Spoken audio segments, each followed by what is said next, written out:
It's now time for our first Turning the Dial panel discussion, titled ESG and Market Access, Charting Sustainable Market Pathways.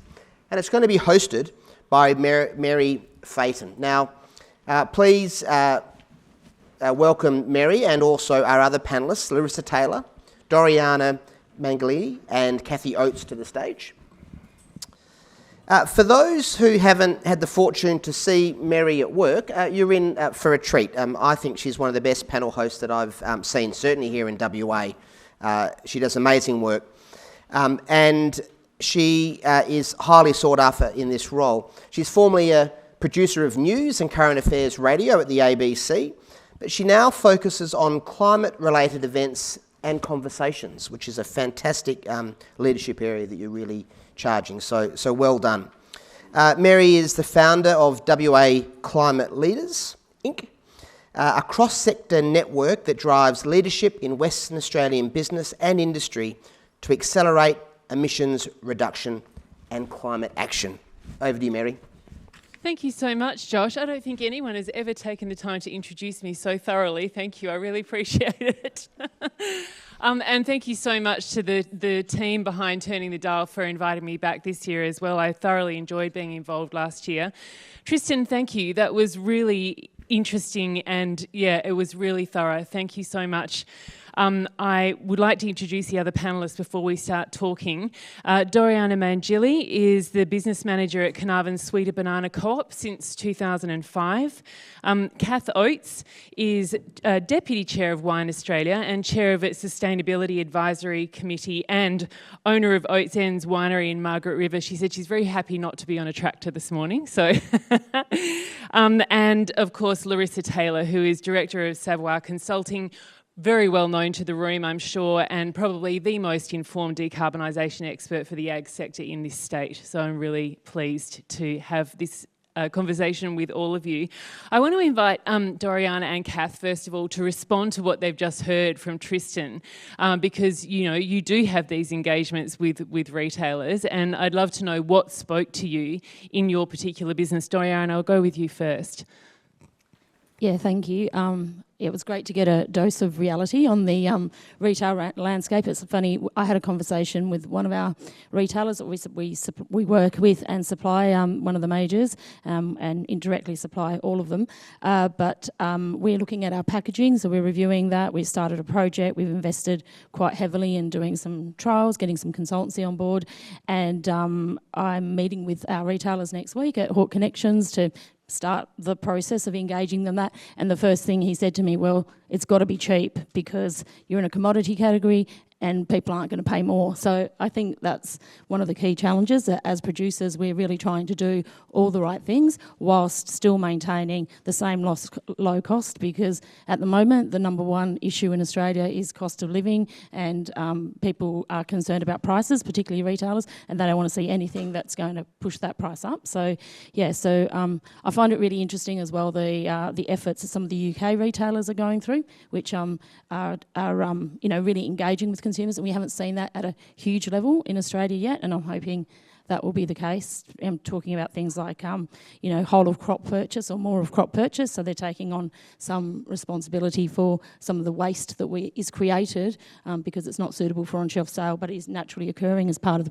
the growing process. So yeah, there's a lot in your presentation that was resonated, and I think it's a really good conversation to have today. Thanks, Doriana. Kath?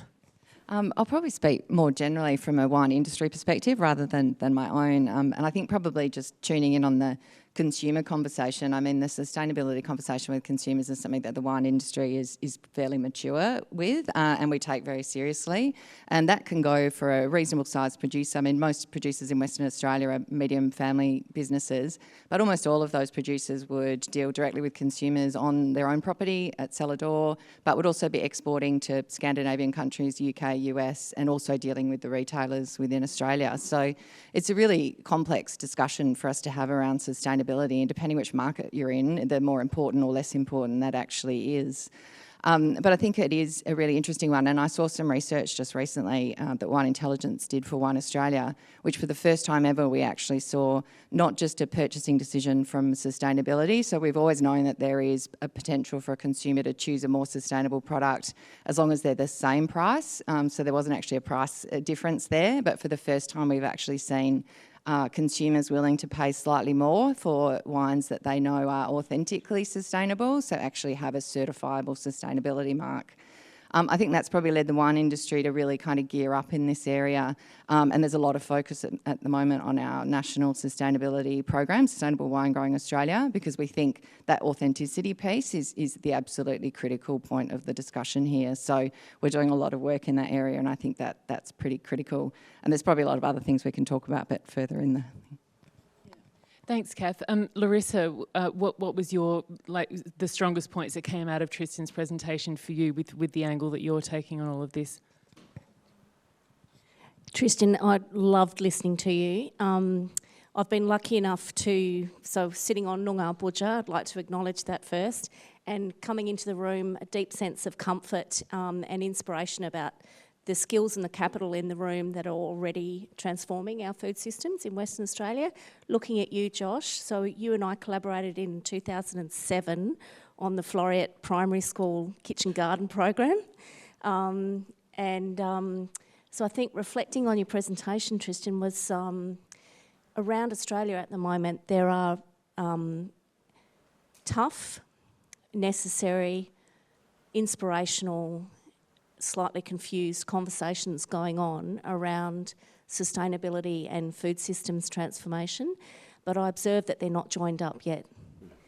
And so, your presentation this morning, the insights into the world of consumers and retailers, like on point, absolutely. Yesterday in Melbourne, the agribusiness supply chain grappling with the same things. Industry sustainability conversations, and a lot of great stuff going on at the industry level for one industry in a silo. CSIRO on food systems the last 2 days. Last week in Toowoomba, the first inaugural Sustainable Ag Summit, which both Bowen and Watt led, and 3 principles from Chris Bowen about decarbonising agriculture in Australia, and the 3 principles were: we won't impose it on agriculture, we'll do it with agriculture. We won't do it at the expense of food security. And my observation is that in Western Australia, our food security is becoming more tenuous by the month. And the 3rd principle from Chris Bowen was we won't expect agriculture to decarbonise other sectors' emissions. Now, here in Western Australia, that's a really key issue where we're an extractive state with a lot of heavy industries. So I do see that there's a lot of upside for forming these communities of practice where we better understand each other's, target returns, KPIs through each part of the supply chain, and each other's innovation cycles through each part of the supply chain. Because farmers and fishers, and I particularly take my hands off to the farmers at the moment where the rain's not reaching them in the state. We're not hearing much about it, but there are a lot of people under stress. Farmers and fishers bear an outsized cost of the physical and transition risks that we're facing. So, so this gives me great comfort having this conversation. Thanks, Larissa. Would you mind passing back to Tristan? You've still got one. Okay, perfect. I'm really interested in acknowledging the fact that we need to have a conversation like this. Then we're annually supporting, all these SMEs to step up to multiple challenges all at the same time. I think it's important to take a moment to actually acknowledge the pressures that these businesses are under, and just to sort of, I'd love to hear your assessment of, exactly what that kind of maelstrom does represent for people, because you're talking very kind of clearly about all the things that need to be addressed, but at the same time, it's a lot. Yeah, so look, absolutely. I mean, particularly these are small businesses that tend to be doing it, and that's the irony of it, isn't it? That it's not the big business that's necessarily stepped up and saying this is what we're going to do. A lot of this groundswell's coming from smaller businesses because they feel passionately about it as a customer, and they go, right, stuff it. Nobody else is doing it, so I'll step up and I'll put my money where my mouth is and I'll do it. So it's giving reach to those businesses is the challenge. But as any small business owner will know, they're doing 20 different jobs. They're doing everything. They haven't got all the resource that they need, and they haven't got the financial capital that they need as well. And hence, I think the need for partnerships to work with businesses such as retailers or even intermediaries such as other manufacturers, bigger manufacturers, that you can partner with them to find a way to become more efficient and scale. Because if you want to move the dial, this has to be scalable. And I think that's the challenge. And the contradiction of a highly concentrated retail market that Australia is, being the second most concentrated in the world after New Zealand, is that with 3 phone calls, you can hit 80% of the grocery market. That's incredible. But you need to be able to really clearly understand where you fit within those organisations, and the point of difference, the differentiation strategy you can run for those organisations as well. But yeah, it's not easy. Doriana, would you be able to talk about, with Sweeter Banana, the combination of things that you're trying to grapple with at the moment to be able to stay on track with all of the demands and all of these changes? Yeah, actually, one of your slides of all the different sectors that you need to target in this whole space, and as producers, we are in every single one of those. So it's packaging, it's soil health in our Regen Ag project. We're looking at food waste and how we deal with food waste, which is a huge project for a very small amount of what we produce, but really important. Obviously, food waste creates greenhouse gases.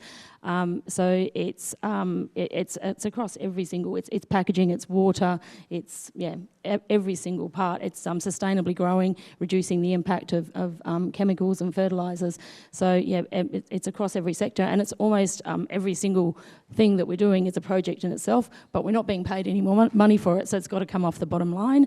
And particularly in horticulture, there's a few producers in the room. We've got Newton Orchards over there. It's a really fine line. That profitability, you can spend half the year selling your product for less than what it costs you to grow, making it up in the other half of the year. So there's very fine margins, and you're trying to do all these, cut across all these things. And I think all primary producers need help. We've been recipient of a few vouchers from DPERB, which have been really helpful, and the value adding grant, again, which is really helpful. And now we're part of the food waste value add project, which has been, again, it's all fantastic. But we're just one little organisation, and we've got hundreds of primary producers across the state. And I think, there's got to be to really turn that dial, there's got to be a massive amount of support, and I think we can do it.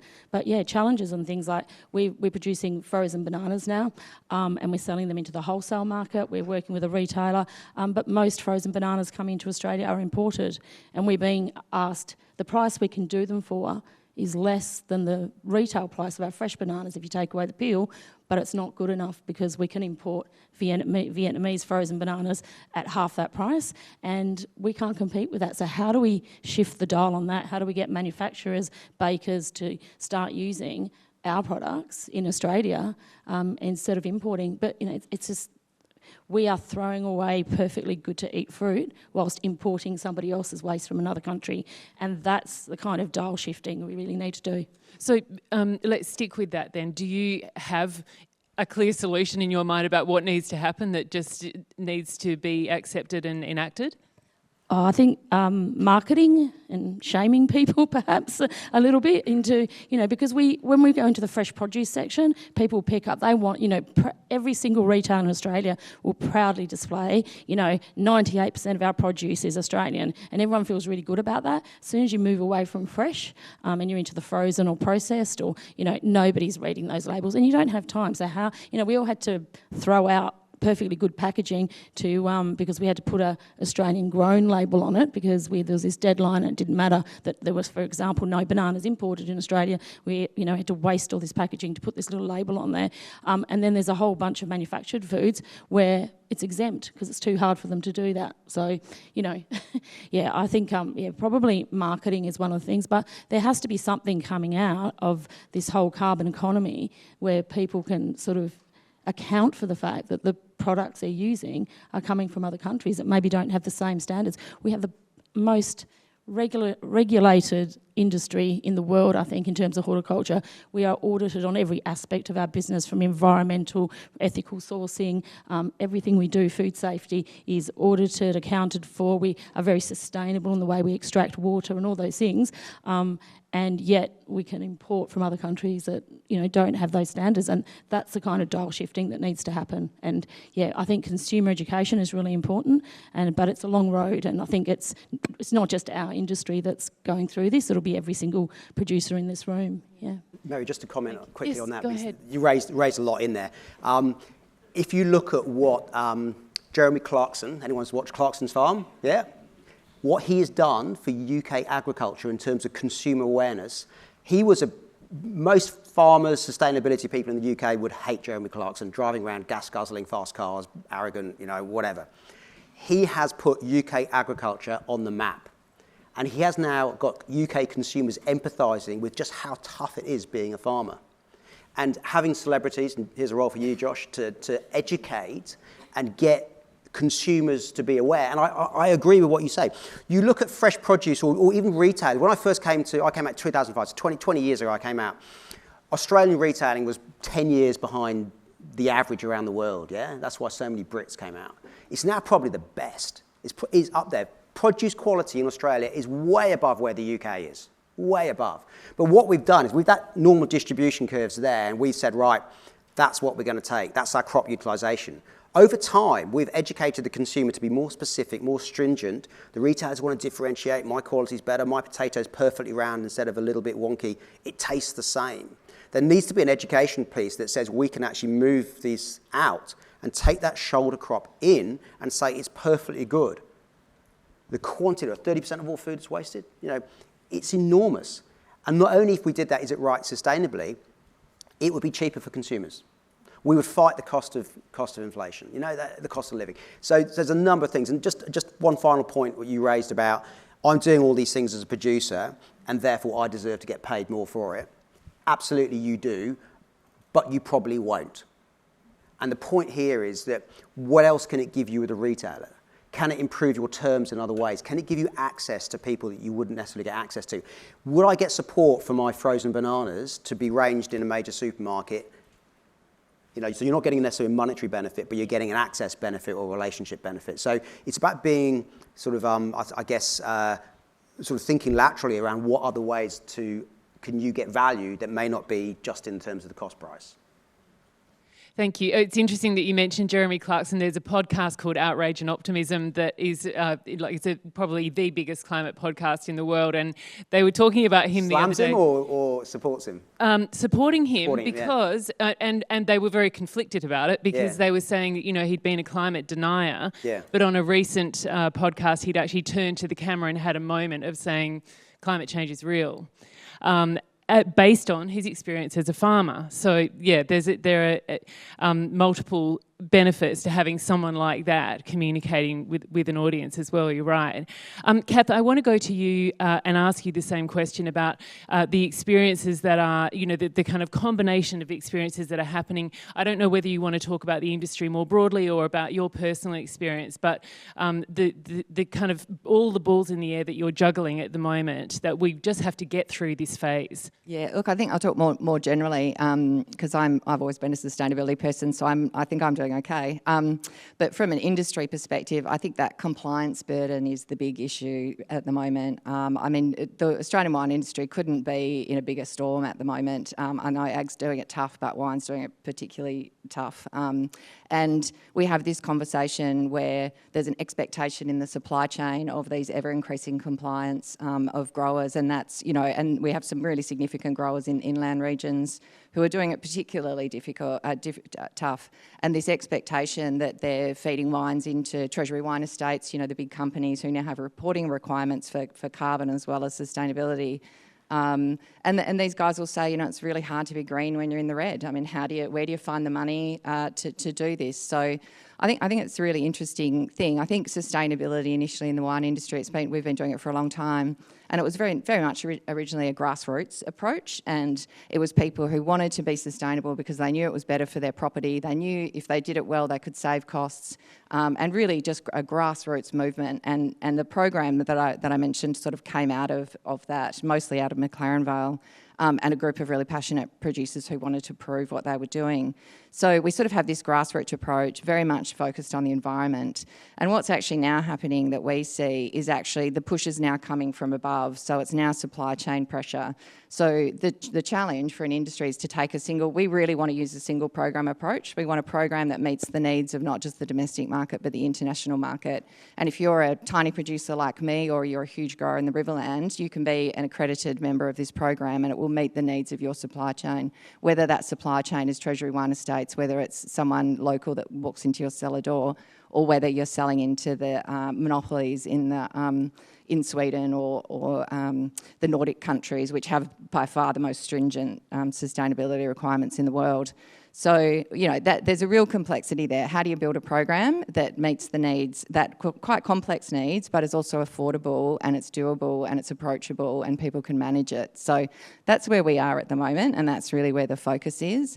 I think there's a lot of investment to be made in that space. So if you have a great program that you can get behind, Sustainable Wine Growing New Zealand is a great example of this. I was actually working in New Zealand at the time. I was on the board of that organisation. And they took the entire wine industry in New Zealand to almost 100% take-up, and they went out to the world with their Pure New Zealand campaign, and it really shifted the dial. And they've positioned themselves, rightly or wrongly, as the most sustainable wine-growing country in the world.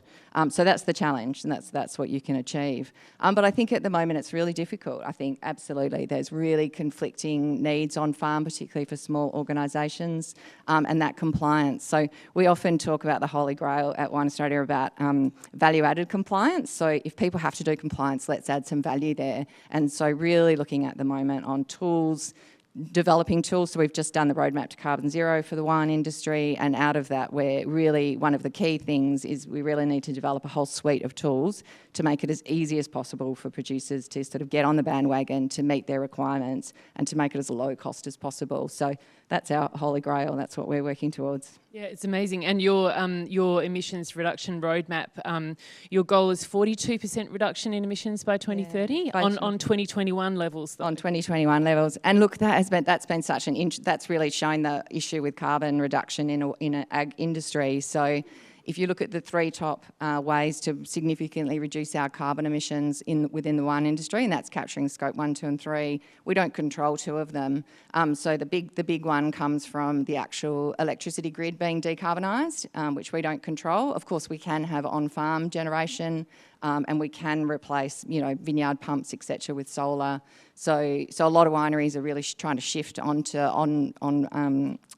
on-site generation at the moment because it's a big energy user. The other one is the decarbonisation of the transport, because obviously we're packaging wine and we're shipping it all over the world. We probably shouldn't even talk about glass bottles in terms of transport. They are obviously highly energy inefficient. So those two things we don't necessarily control. And then the other one is glass bottles.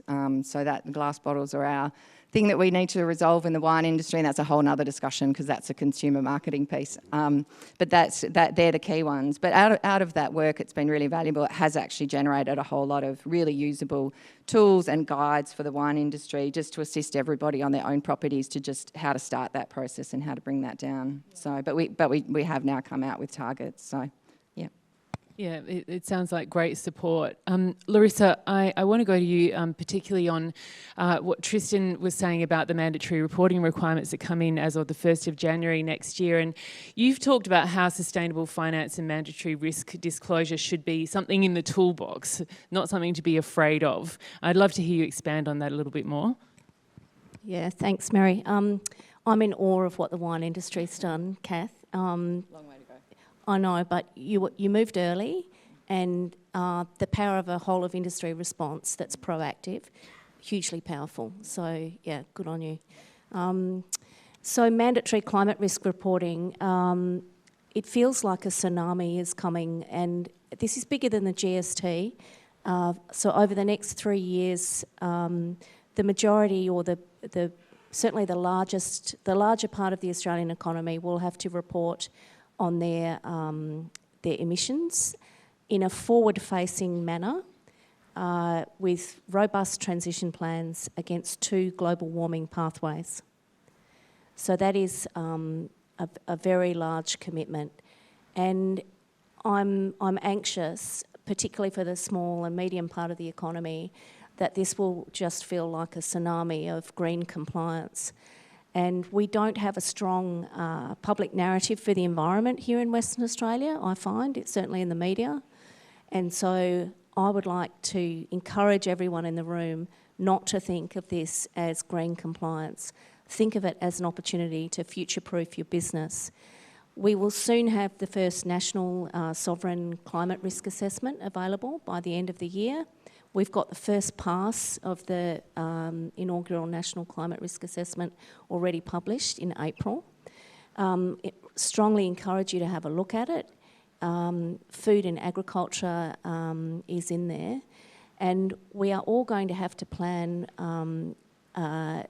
trajectories and action plans, transition plans they're called, on short, medium and long-term forward-facing warming trajectories. And so this is where the power of the industry response is so critical. Each food business and the supply chain that you derive your value from will have different levers. So, for example, anything that relies on cereals, if you go back into cropping, then the biggest levers are around nitrogen, and if you go back into the red meat supply chain, obviously with ruminants, it's about solutions for methane. So, I can see a few of you in the room who've recently put on more people to help you in your sustainability journey, and all kudos to you for spending time on talent now to get ready. The assistance from the state government has already been referenced. If any of you have revenue over 25 mil and assets over 50 mil, I would strongly encourage you to go to the RSM session later today. But I just really encourage you not to think of this as a compliance burden, but to think of it as a transition opportunity to plan across governance, strategy, risk management, and your targets and metrics, and lean back into those industry resources that are available to you. It's only going to get warmer. Yeah, it's pretty heavy stuff, isn't it? I'm really interested in, Kath, since you've got the microphone, do you think that in the way that Larissa talks about it and the way, what we understand about the bigger picture, do you think the industry gets it? Oh, look, I think they absolutely get it. I think the wine industry is sort of probably unique in this conversation in that almost all producers have their own brand, so they're almost everyone's value adding into a brand. So that direct marketing experience. So I think we understand the value of brand and stories and authenticity, because that is what a wine brand is based on. So you're talking about the place that the wine's from. Wine is very regulated in terms of claims of region and appellation around the world. So it's well understood. I think where there's a bit of an issue at the moment is there's still a group of people who probably have their head in the sand, and I think we talk more now around this isn't just a nice thing to have for your business. It isn't positioning you well in the market. It is actually just business as usual. Like, you actually have to just be doing this now, and we can definitely see that certain international markets will close to people who do not have these in a very short period of time. So I've just seen a big research project out of Systembolaget, which is the monopoly in Sweden, big wine retailer. All of the wine through there is controlled by the government, so everything's sold on tender. So it's quite a complex process to get into, but it's a fabulous market. It's also, as was mentioned earlier, leading the way in sustainable packaging. So Swedish people are very comfortable to buy very, very fine wine in a Tetra Pak and take it home and put it in their fridge, or a bag in box. They're really comfortable. Wine in a can doesn't bother them in the slightest. So if you walk into this store now, wines are grouped by country, and then they're also grouped by a sustainability rating. And System Belaga have done a really big piece of research where they've taken every single wine industry program and external programs as well, so ISO, etc., and SEDEX, and actually mapped them against their expectations of what they expect programs to cover. So there's a real driver there for us to make sure that our program always still meets their needs. And one actually really interesting thing that came out of that was we really did quite badly in the S component of ESG, and the reason for that is, as Australian producers, we just assume that our strong labour legislation is just an expectation of external markets, but it's not actually the case anymore. They actually want to see that now embedded into our sustainable wine growing program, so that we can actually prove that we have great S or social. So that was a real wake up call to us, because our expectation has always been, well, we're not South Africa and we're not, we're Australia, so we don't need to prove that. It's already proven. So I think people do get it, but I think the speed at which it's happening will probably catch a few people out. And also, I think it's probably caught some of the organisations out as well. And I think there is a question here around what is the role in this area for government, what is the role for the research and development corporations, what is the role for investing some public funds in this as well as levy funds to make sure. And I really think the industry approach is a really healthy one. I think it's working pretty well for the wine industry. So where does that burden sit? And I think it's interesting that the government is saying we're not going to expect agriculture to decarbonise, but for the wine industry to meet our targets, we actually need transport to decarbonise, and we actually need the energy grid to decarbonise. So it's a bit of a difficult one, isn't it? So, yes, I thought you might. Yeah. So rapidly coming into the economy as a architecture over the whole economy is what we call sustainable finance. And Australia is in the process of setting up something called a green finance taxonomy or sustainable finance taxonomy. Consultation opened this week for the first part of the taxonomy. 6 sectors will be consulted. The first 3 sectors are mining, energy and the built environment. And then in Q3, agriculture and land will have their turn. The taxonomy is going to define which economic activities are green, which are transition and which are grey or phased down along a net zero pathway towards 2050. So it's like a classification system to guide capital towards green economic activity and away from economic activity with heavy carbon emissions, but not just carbon emissions. So there are 6, possibly 7 key environmental criteria that taxonomy is proposing that we consider.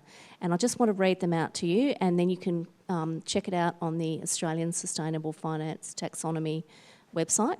The criteria are, no surprises, climate mitigation, climate adaptation, which we haven't spoken about yet this morning, which is just as important as mitigation, water availability and water use, something that West Australians are already well attuned to, biodiversity and ecosystem services.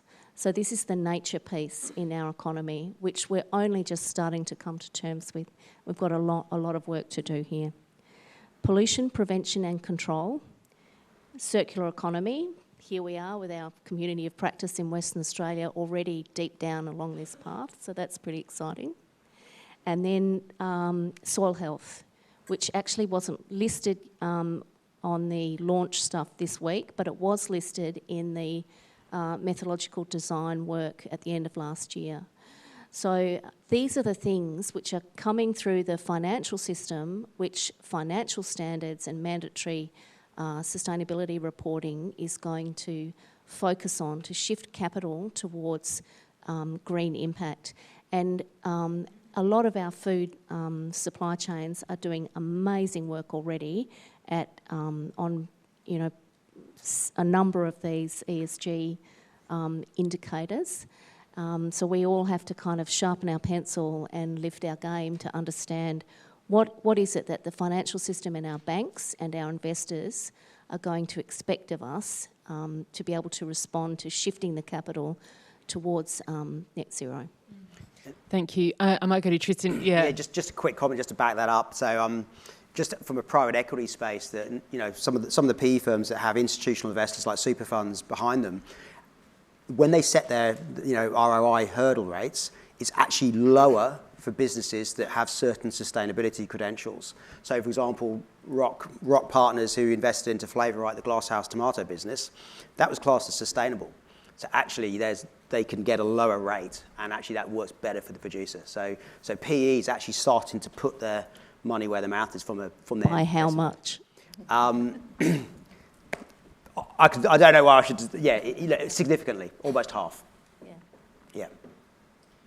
I will stay with you, Tristan, for a sec, just to ask, in understanding the kind of pressures of what's coming up with mandatory reporting, do you think there's any capacity for retailers to support or collaborate with their suppliers to actually help them, meet these requirements and smooth that transition?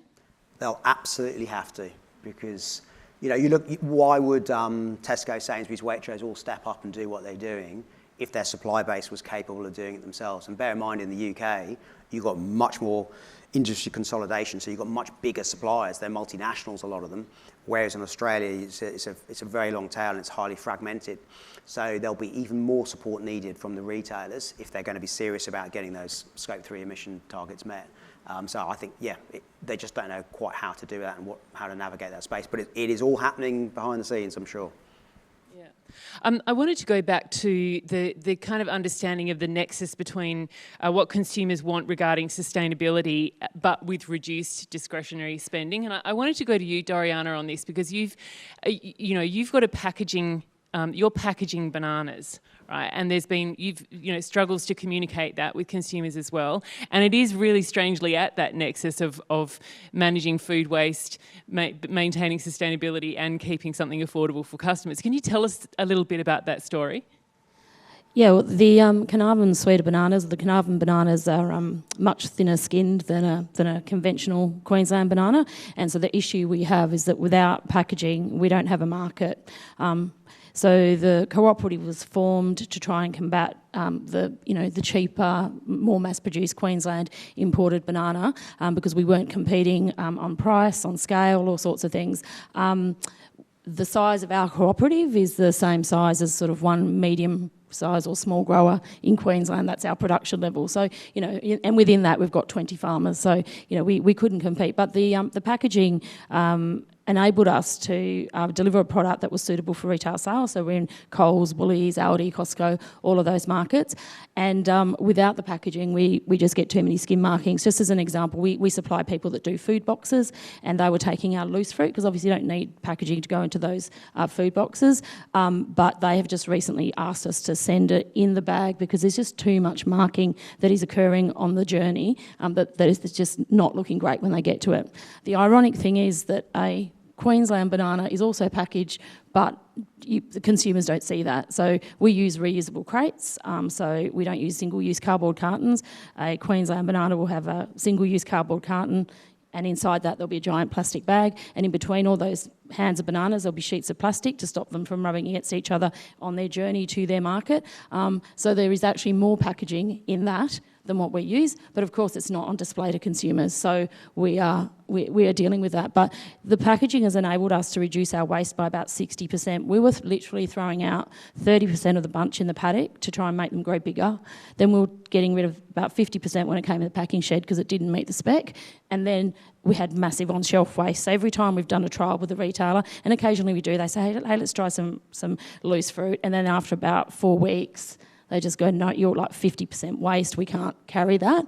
We're less than 0.5% waste on shelf. So our food waste on shelf has gone to nothing.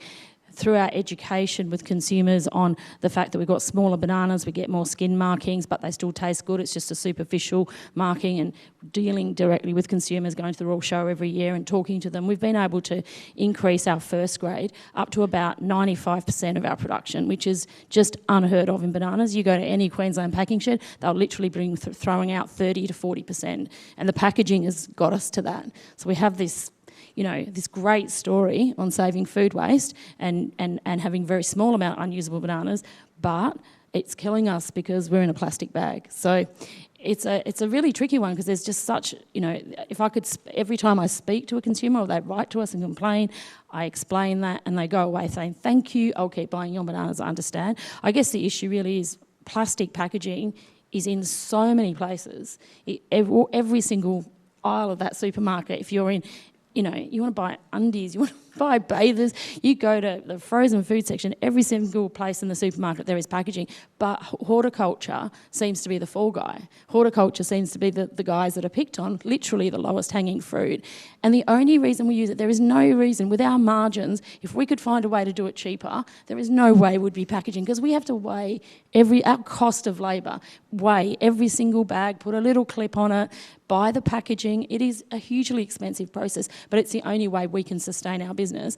So it's really tough, because how are we being targeted when there are so many other areas, and how can we, as we're trying to solve one of the most complex problems, which is everywhere on a tiny, little farms all around Australia.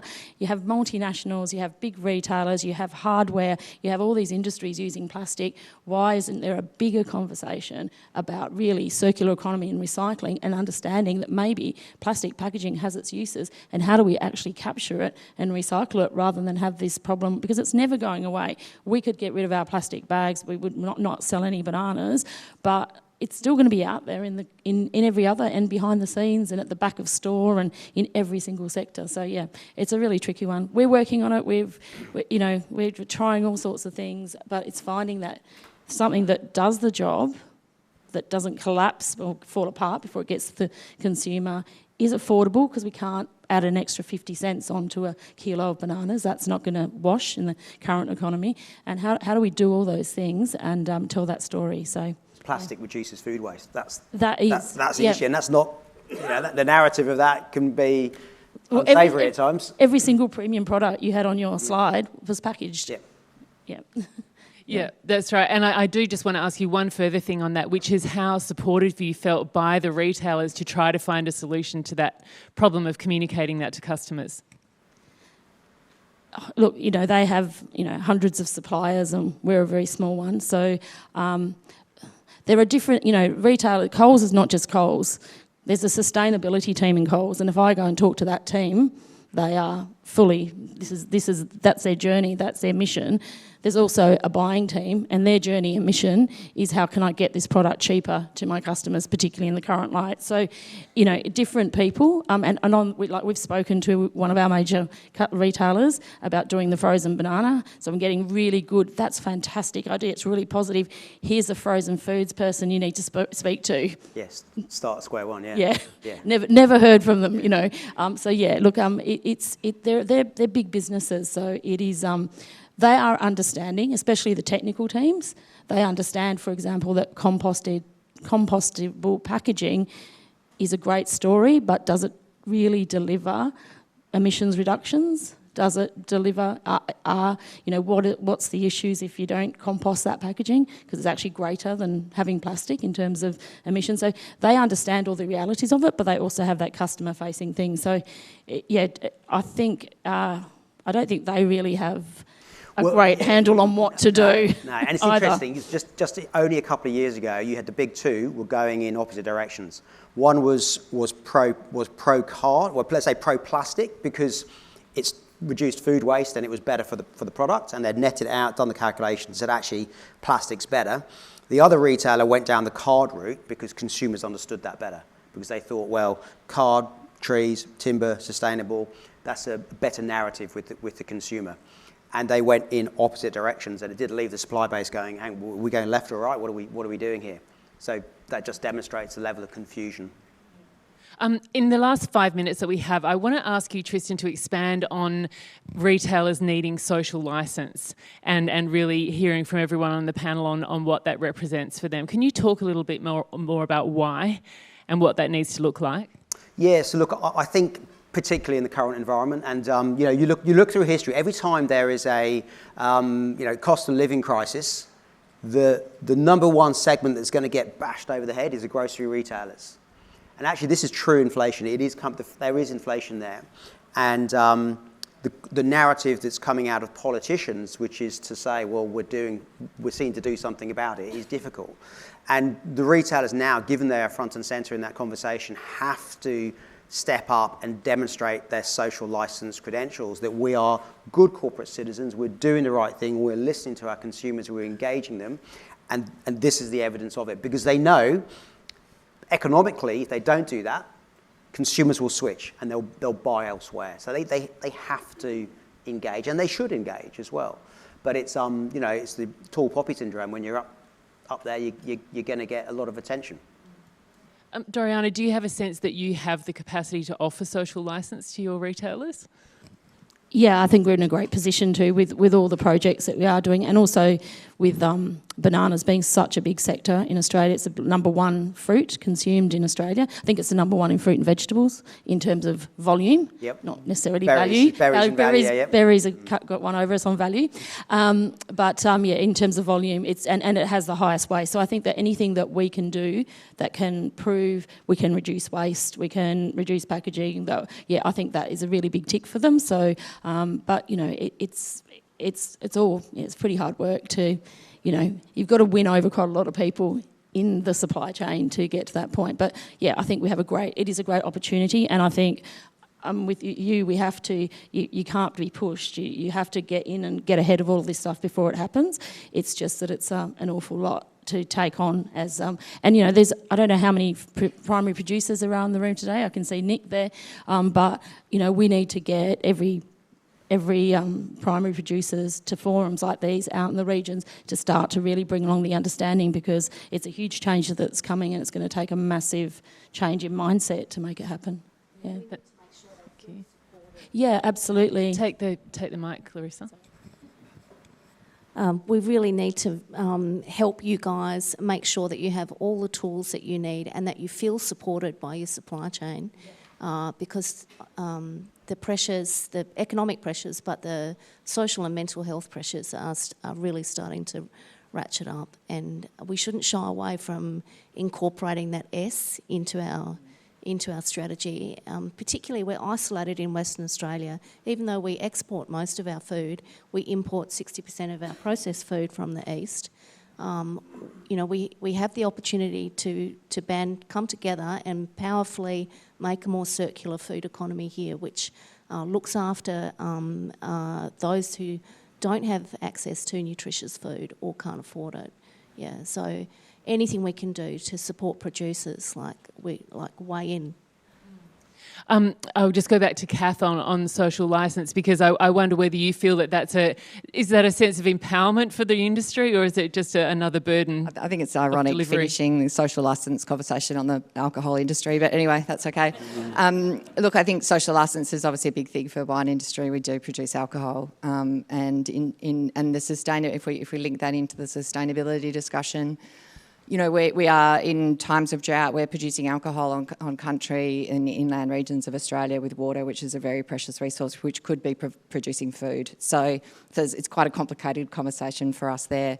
I think it adds a burden, or not a burden, I think a responsibility to the wine industry that we are even more clear about our sustainability credentials, because we are not a food product. We are a luxury good, and I think the more premium our wines are, the more premium the price is, the better that conversation around social licence is. And so I think if any of you are following what's happening in the inland regions at the moment and what the federal government is doing, there is a big conversation at the moment about a really significant restructure of the wine industry in terms of it being smaller and more premium. So I think that comes into the social licence conversation quite a lot. I would say, I feel better about having glass now after having listened to you talk about plastic. But it's a really tough one, that packaging thing from a social licence perspective, because I think no one wants plastic. People love glass. They think, well, it's recyclable, but actually in terms of a carbon footprint, it's through the roof. So, are we looking at long-term effects, or are we looking at what the consumer wants on a daily basis? Recycling of glass is challenging, and we can't actually use that product in the wine industry because we have glass of a certain colour. So it's a really interesting conversation about packaging and where do you want a carbon footprint, or do you want a waste issue to deal with? So it is interesting. But look, I think social licence is the critical one, right? Like, I think in order to sell your product, to have support of government, etc., and just to be able to continue to access markets, it's really critical that you consider it at all times. Thank you all so much. Tristan Kitchener, Doriana Mangeli, Kath Oates, Larissa Taylor. Please thank them.